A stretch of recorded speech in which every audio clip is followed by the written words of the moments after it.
Pour le moment, nous venons de terminer avec la conférence de présidents.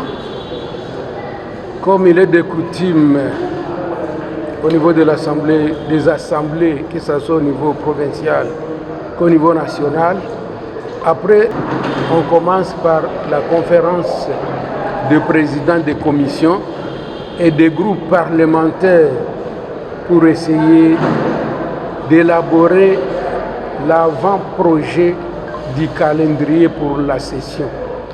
Et pour le cas d'aujourd'hui, c'était l'élaboration de l'avant-projet du calendrier de la session parlementaire de mars 2025.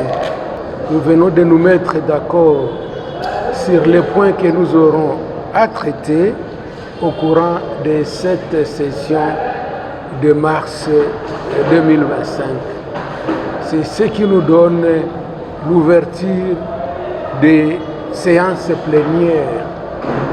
Bientôt, le calendrier sera adopté en plénière et à partir de ce calendrier, c'est à ce moment-là que nous commencerons le plénière comme d'habitude.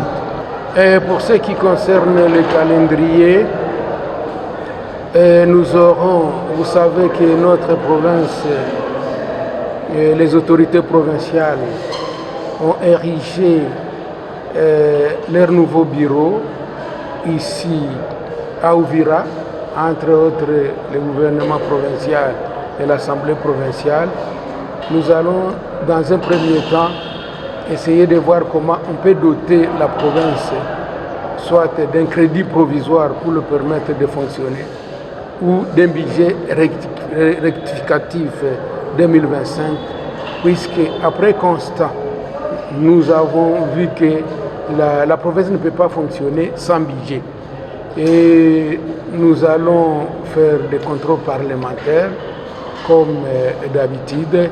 Nous aurons à examiner les édits, nous aurons aussi à examiner les arriérés de la matière que nous n'avons pas traité la session au passé, mais aussi nous aurons à appeler certains partenaires pour certaines formations et ateliers pour ce qui concerne le rôle d'un député provincial, d'un parlementaire, mais aussi sur différentes formations pour nous outiller afin que nous puissions bien faire notre travail.